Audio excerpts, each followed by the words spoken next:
Bonjour à tous et bienvenue pour cette vidéo de comment peindre un plague marine de la nouvelle boîte de Warhammer V8. Merci encore à la WAG d'avoir soutenu cette vidéo à travers le don d'une boîte complète. Merci encore et puis n'hésitez surtout pas à venir me rejoindre sur Patreon pour soutenir ma chaîne.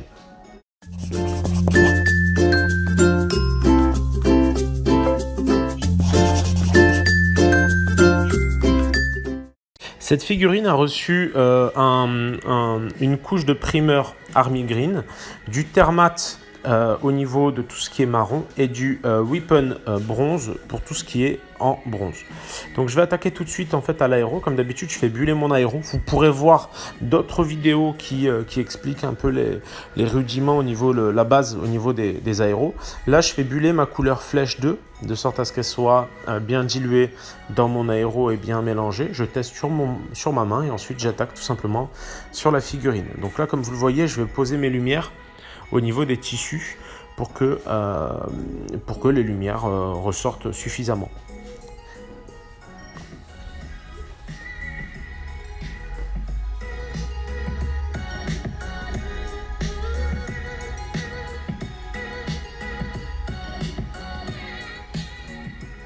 Faites bien attention à l'aéro, à ne jamais insister de trop en une seule fois. Comme vous le voyez, je laisse un petit peu la peinture sécher, je tourne, et une fois que je suis revenu, ma peinture ayant séché est moins opaque et moins intense. Donc il va vraiment falloir procéder de la sorte pour éviter qu'en gros, la peinture que je viens de passer à l'aéro soit arrachée par le jet d'aéro que je suis en train de passer. J'attaque ensuite avec du terre de sienne pour venir, donc une fois que ces étapes-là sont faites, donc je reviens là, comme vous le voyez, avec du terre de sienne, pour venir en fait ombrer l'ensemble de mes pièces. Je ne vais pas hésiter aussi à venir ombrer plus particulièrement le bout des pics pour donner un aspect un peu bestial à ma créature. Donc je remercie encore évidemment la WAG Taverne qui est du côté de Paris. N'hésitez pas à y faire un saut. La boutique est vraiment sympa, vous pourrez y jouer à 40k, Battle, il y a du Drakeris, il y a aussi du Eden, enfin il y a tous les petites gammes qu'on aime bien. Donc là, j'hésite pas à bien booster donc mes ombres jusqu'à avoir quelque chose d'assez opaque. Je reviens de nouveau, mais cette fois avec du noir. On peut le faire aussi avec la couleur café, ça fonctionne. D'ailleurs, on peut faire café, couleur café aéro, puis noir, mais là, je réattaque assez rapidement directement avec du noir pour pas perdre de temps. N'hésitez pas que ce soit à me suivre sur Facebook parce que par exemple cette vidéo à la base a été tournée en live, donc c'était beaucoup plus long, c'était quasiment 1h30, 2 heures. Donc n'hésitez pas à me joindre sur Facebook pour vraiment pas en perdre une miette. Ensuite, je reviens avec du rouge que je dilue en fait et que je vais venir passer en fait de façon un peu brutale sur toutes les zones de chair un peu dégueu que le marine de la peste a sur lui. Je reviens ensuite avec une encre de chez Army Painter, la Dark Town, qui va me permettre en fait de vraiment tout écraser les zones qui me entre guillemets, qui me pose un souci, qui attire trop l'œil.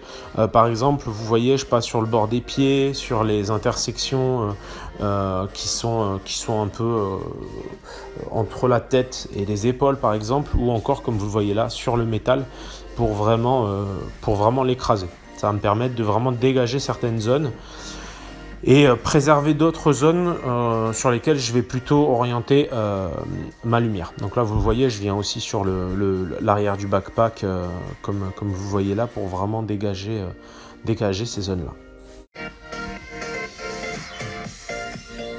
Donc là, voilà le résultat une fois toutes les encres bien passées. Et là, je réattaque le travail une fois finalement ces encres un peu plus sèches. Donc là, je reviens avec du vert. Je vais prendre un vert olive de chez Prince Auguste ou Valero selon, et je vais venir en fait le pousser ce vert olive vraiment sur les zones de vert que je veux, dont je veux un éclairci bien intense. Donc là-dessus, je vais limiter mes zones. Je vais pousser ma peinture comme j'ai l'habitude avec. Donc le pinceau, c'est toujours un pinceau Raphaël 8404. Et ma dilution va toujours être, comme d'habitude, laiteuse. Et je vais pousser ma peinture pour que l'éclaircie se pose sur des zones bien précises. Ce geste, je vais le faire plusieurs fois et plus je vais le faire, plus je vais limiter ma zone de travail de sorte à avoir une meilleure intensité.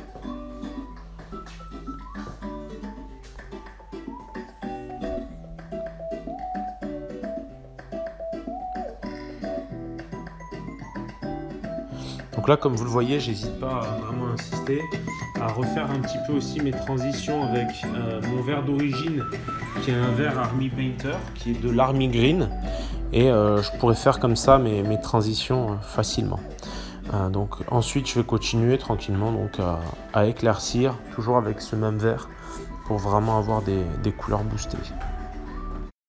Je reviens ensuite avec un petit peu toujours de dark tone pour venir en fait dans les creux tout simplement et toutes les zones qui m'intéressent moins pour créer plus de contraste, plus de volume et faire quelque chose faire en sorte que finalement les ombres ressortent bien. J'hésite pas à bien marquer et à bien tapoter pour distinguer mes différentes zones. Je reviens ensuite avec un petit peu de mon vert jaune que je vais pousser en fait de part et d'autre et avec un vert un peu plus sombre pour recréer finalement mes transitions et mes ombres. Donc, je peux revenir encore une fois avec un petit peu de vert de base ou comme ici en fait pousser mes lumières au jaune vert. Je reviens avec un petit peu de turquoise avec une petite pointe d'ivoire.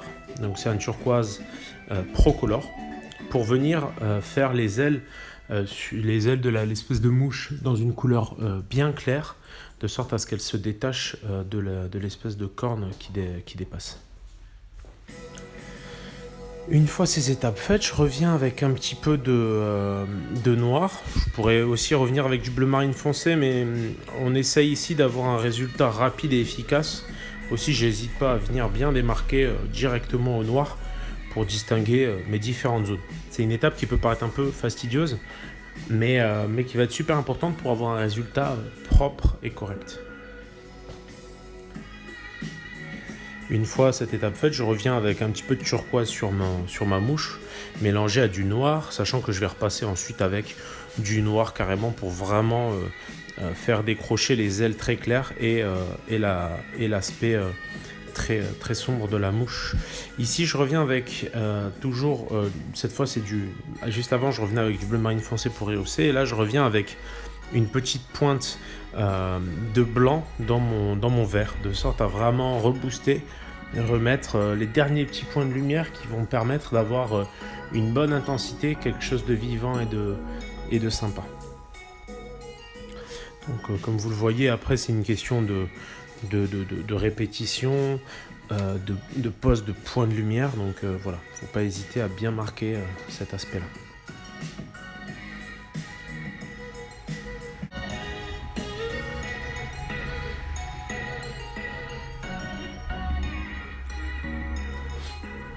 Une fois ces étapes passées, je reviens cette fois avec un petit peu d'ivoire pour vraiment rehausser toutes mes zones de tissu, mais l'ivoire va aussi pouvoir être utilisé pour rehausser que ce soit les zones de tissu, la peau, le verre, voilà. Sur ces étapes-là, on n'hésitera pas à refaire une passe un peu sur l'ensemble. Je reviens avec ma couleur de base pour les tissus, qui est en fait la couleur que j'utilise aussi pour la chair, mais qu'ici je ne vais pas venir teinter de rose, pour venir finalement faire mes transitions de façon plus nette. Comme vous le voyez ici, je reviens aussi avec une petite pointe d'ivoire mélangée à ma couleur de chair pour vraiment rehausser ces zones de tissu. Je reviens cette fois avec de l'ivoire pur pour vraiment rehausser mes arêtes de tissu, de sorte à ce que ils ressortent bien par rapport au reste de la pièce, parce que ça va être une zone d'accroche assez importante. J'hésite pas, comme vous le voyez là, quand je fais un loupé, à venir vraiment essayer de corriger directement avec les doigts. Donc je reviens booster un petit peu mes zones de rouge, tout simplement parce que du coup, au fur et à mesure des étapes, les zones de rouge se sont adoucies. Et ensuite, je reviens avec un petit peu de marron et de rouge pour marquer un petit peu les zones de creux sur le vert, et tout ça pour vraiment donner cette espèce de profondeur supplémentaire qui peut bien le faire, bien fonctionner et donner un petit peu plus de volume à mon verre. Je Je reviens ensuite tout simplement avec un petit peu de couleur chair claire qui vont me permettre, donc on peut prendre de la chair de base de chez Prince Auguste ou encore de l'elfe flèche de chez Games. Cette couleur va me permettre de rehausser, éclaircir tranquillement sans trop m'embêter. Donc en fait là, comme on le voit, ça va être une zone de focus au niveau de l'œil, donc j'hésite pas à bien booster. Je commence l'oxydation des métaux tout simplement en passant un jus très dilué de verre carapace qui est l'équivalent de l'ancien Scally Green de chez Games Workshop, mais celui-là il est vendu chez Prince Auguste, la gamme Games, qui est l'équivalent finalement des anciens pots Games Workshop. Donc là je booste toujours un petit peu ce jus de vert de gris, et une fois que ces étapes là seront sèches, je vais revenir en ajoutant au fur et à mesure comme vous le voyez là, de l'ivoire à mon vert de gris, et en limitant ma zone de travail. Ça va me permettre en fait de donner vraiment cette sensation que finalement le vert de gris va se déposer dans les creux de ma figurine.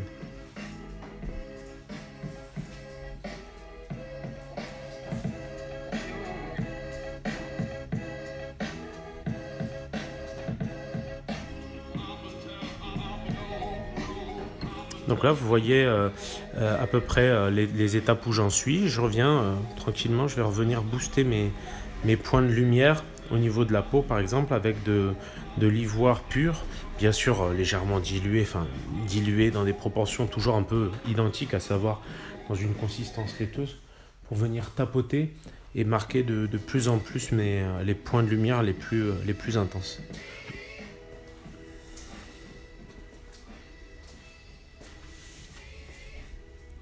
Vous voyez que je reviens aussi sur la base des cornes, puisque celles-ci sont plus sombres sur le dessus, de sorte à ce que voilà, ça ressorte correctement. Donc je reviens un petit peu plus marquer les zones d'usure, et je reviens toujours sur des zones de plus en plus limitées et dans les creux les plus en plus profonds, de sorte à vraiment donner cette sensation que l'humidité s'est engouffrée dans ces plaques de métal.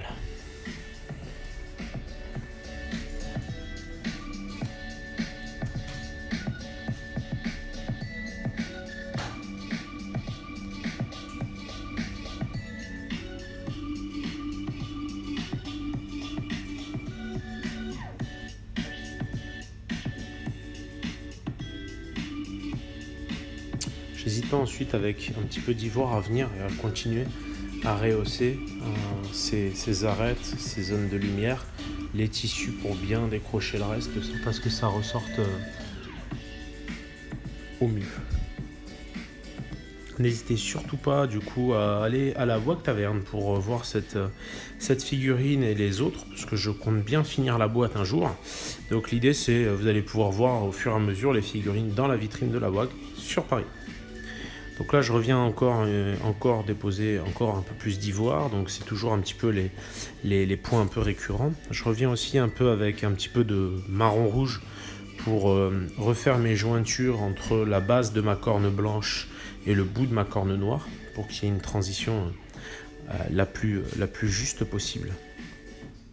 Je reviens encore et encore à l'ivoire, toujours pour tapoter, pour marquer encore plus les contrastes. Là, comme vous le voyez, je reviens du coup avec un peu de X19, qui est en fait une espèce de matière qui va être assez épaisse et qui va me permettre de faire briller de façon un peu rougeâtre toutes mes zones de cornes. Pour finir, je reviens avec du X19 bien dilué, parce que c'est une peinture très épaisse, pour venir donner plus de vie et plus de brillance, parce que ça va laisser vraiment une brillance très forte à toutes mes zones de scarification et toutes les zones un peu tentaculaires de la figurine de Nurgle que j'ai peint. N'hésitez surtout pas du coup à venir me joindre, que ce soit sur Facebook, à vous abonner à la chaîne, à mettre un petit pouce bleu, parce que ça fait toujours super plaisir, à parler de ma chaîne à vos potes. N'hésitez pas, certainement que je vais faire peut-être quelques petites parties de 40K, parce que j'ai une petite section gaming, mais juste pour mon pur plaisir. Donc j'essaierai de vous faire un peu profiter de tout ça dans les prochains opus. Donc là, comme vous le voyez, je reviens avec la même teinte, l'espèce de X17 ou X19, je me rappelle plus du coup maintenant, mais en gros il faut rajouter un petit peu de couleur plus sombre, donc ça peut être du noir. Moi là j'ai rajouté en fait la peinture que vous voyez juste à côté, c'est du terre de sienne de chez Procolor, et cette teinte va me permettre de venir et de mettre encore plus d'ombre et de noir dans mes creux et sur toutes mes zones. Je vous remercie encore d'être là, de me suivre. Je remercie tous mes patrons pour la participation au Patreon. Et puis, je vous dis à très vite pour une prochaine vidéo sur Mo & Art ou sur les dingues de jeu, on ne sait pas. Et voilà. Je vous remercie et je vous dis à bientôt.